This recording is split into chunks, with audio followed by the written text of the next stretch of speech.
All right, greetings everyone. I'm here today to talk about the Fulbright Foreign Student Program for the 2024-2025 academic year.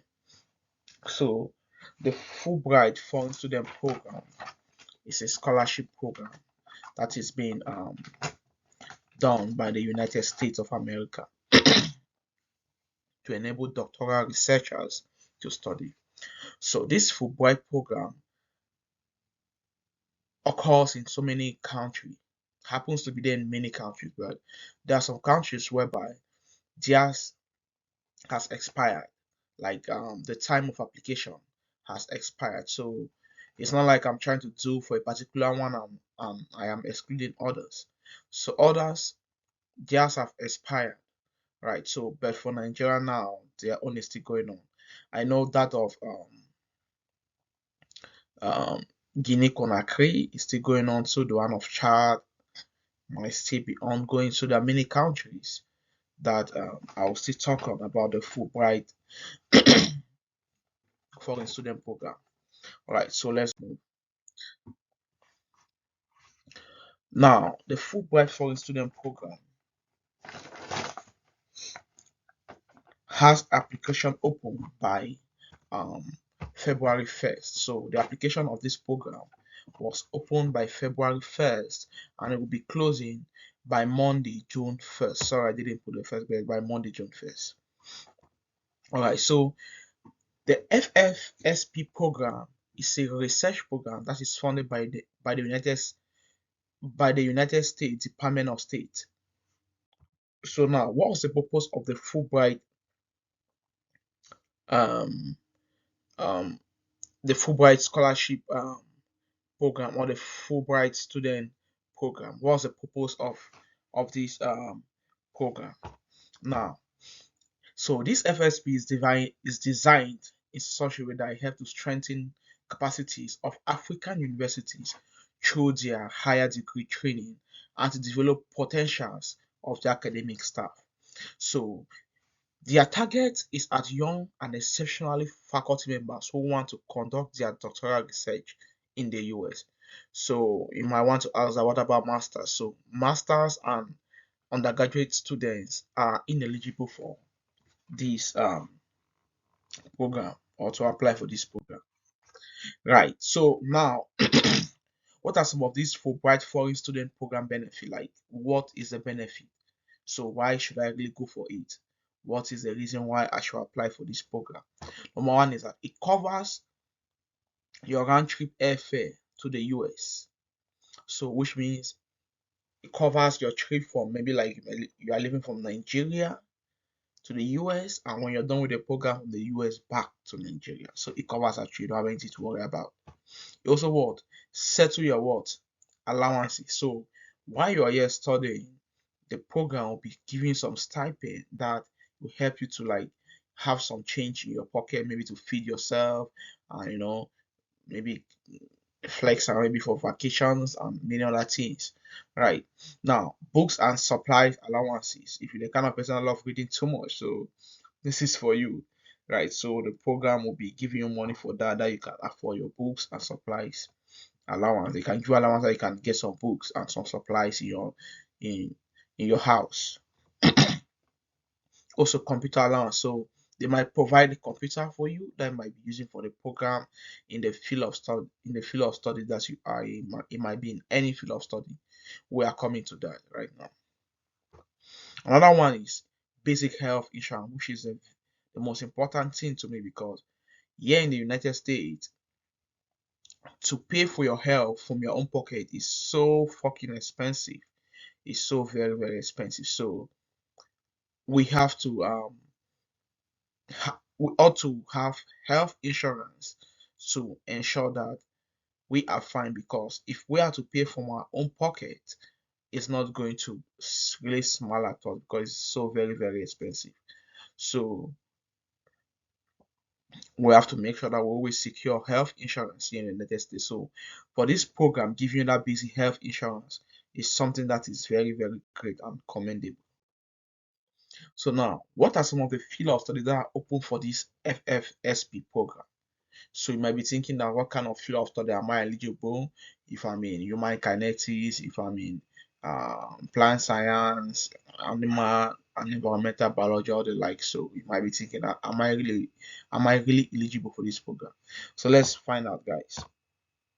So the first one is sciences. So we talk of sciences, right?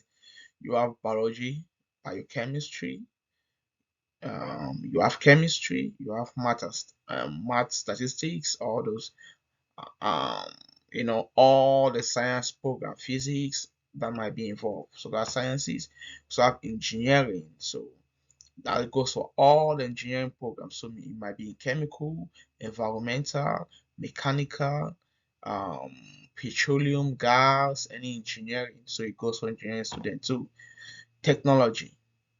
Technology also goes for art students, go for journalism and public relations, media studies.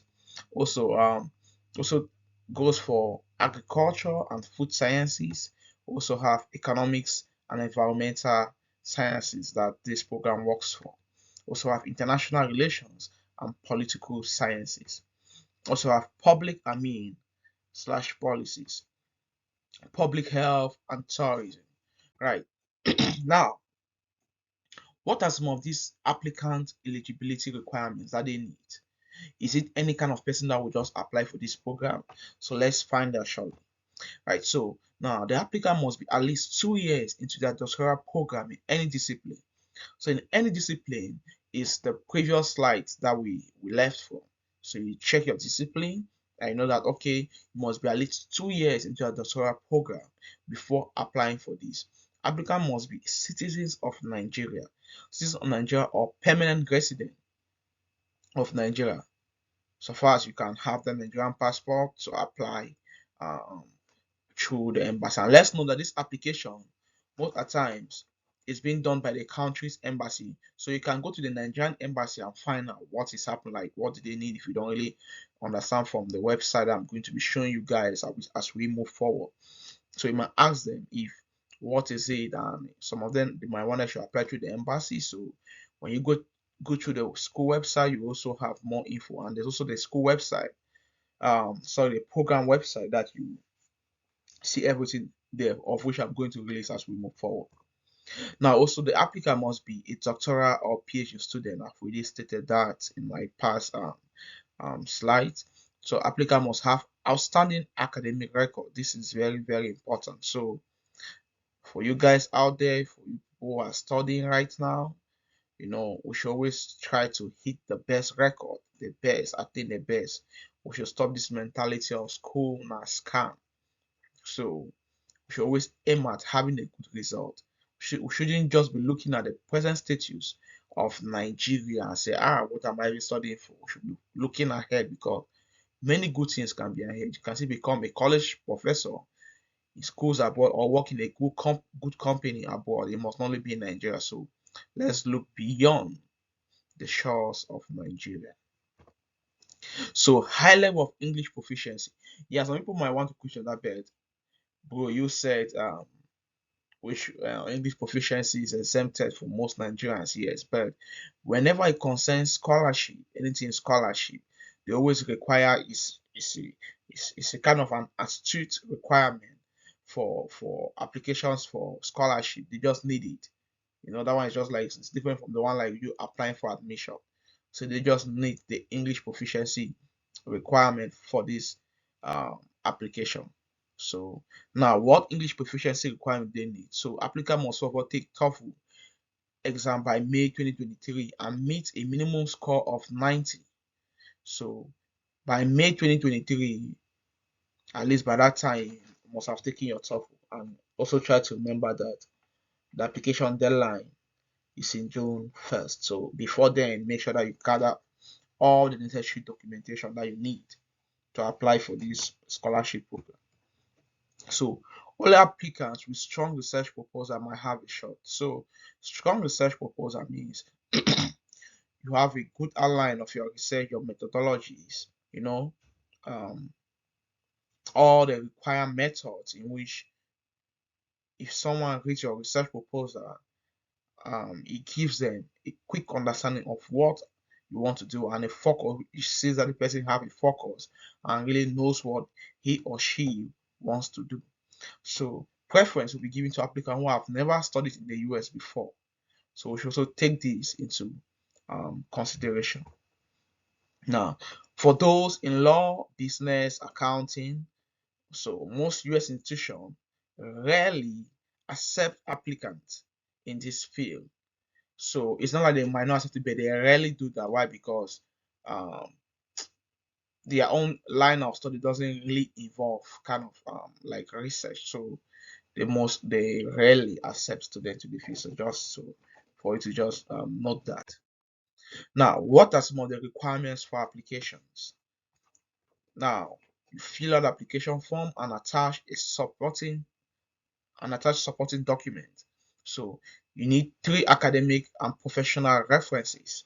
So I always recommend people that even if you have you want some recommendation, always make sure that a prof or an associate prof is part of your recommenders or your referees. So it's very, very, very important because it boosts some point. We might not know that bed because they respect professors a lot. So it's always good that you should have 1 or 2 inside to be among your referees. So professional referees can be maybe like some people might be schooling and working. Maybe you might have maybe like someone always working, so the person will also refer you, maybe working in a company, and must not necessarily be a teacher. So we have to take that into consideration too. So you also need your curriculum vitae, you need your academic transcript, and you also need a writing sample. So this writing sample, they might tell you on the portal what they really want when you are applying for you to do the writing sample part. Now, how to apply? What happens is you have to go to this website that is listed there, enter your email address and create a password. Now remember that you have to remember this password because it will be used throughout the process. Please